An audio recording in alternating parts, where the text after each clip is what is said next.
కర్ణాటక కాంగ్రెస్ లో ముసలం మొదలైంది. మంత్రి పదవికి రామలింగారెడ్డి రాజీనామా చేశారు. శాఖల కేటాయింపుపై అసంతృప్తిగా ఉన్న రామలింగారెడ్డి తన పదవికి రిజైన్ చేశారు. బెంగళూరు నగర అభివృద్ధి శాఖను ఆశించిన రామలింగారెడ్డికి ఇరిగేషన్ శాఖ కేటాయించారు. దీంతో మంత్రి పదవికి రామలింగారెడ్డి రాజీనామా చేశారు. సిద్దారామయ్య కేబినెట్ లో రవాణా శాఖ మంత్రిగా రామలింగారెడ్డి పనిచేశారు.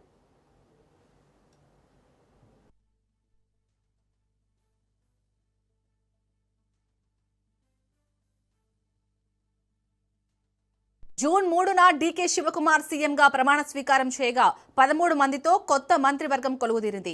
వారిలో రామలింగారెడ్డి ఒకరు. శాఖ కేటాయింపుల విషయంలో అసంతృప్తితో ఉన్న ఆయన తన పదవికి రాజీనామా చేశారు.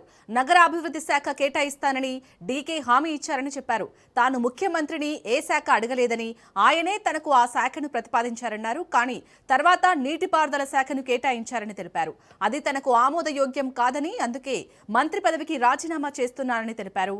ఇక తాను ఏ మంత్రిత్వ శాఖను ఆఫర్ చేసినా తీసుకోనని స్పష్టం చేశారు. కాంగ్రెస్ తోనే ఉంటానని, ఎమ్మెల్యేగా కొనసాగుతానని వెల్లడించారు.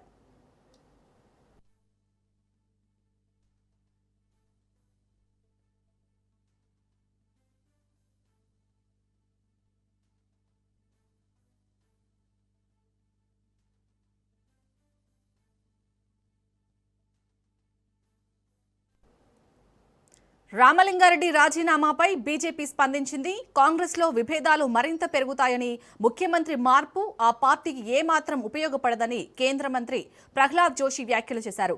కాంగ్రెస్ పార్టీ మాత్రం అలాంటిదేమీ లేదని చెప్తోంది. డీకేకు ఈ ముఖ్యమంత్రి పదవి సవాళ్లతో కూడుకున్న వ్యవహారమేనని ఇప్పటికే రాజకీయ విశ్లేషకులు అన్నారు. ఆయా వర్గాలు సీనియర్ నేతలకు సమ ప్రాధాన్యం దక్కేలా చూడటం ఒక పరీక్ష అయితే, సిద్ధూను తప్పించడంతో అహిందా ఓటు బ్యాంకు దూరం కాకుండా జాగ్రత్త పడుతూ ఒక్కలిగలను కాంగ్రెస్ వైపు తీసుకురావడం మరో పరీక్ష. నాయకత్వ బదిలీ సాఫీగా సాగినట్లు కనిపిస్తున్న సీఎల్పీ సమావేశంలో శాసనసభాపక్ష నేతగా శివకుమార్ పేరును ప్రతిపాదించేందుకు సిద్దారామయ్య తొలుత ససేమిరా అన్నారు. దీన్ని బట్టి చూస్తే స్వపక్షంలోనే విపక్షాన్ని ఎదుర్కోవాల్సి రావచ్చని చెప్తున్నారు.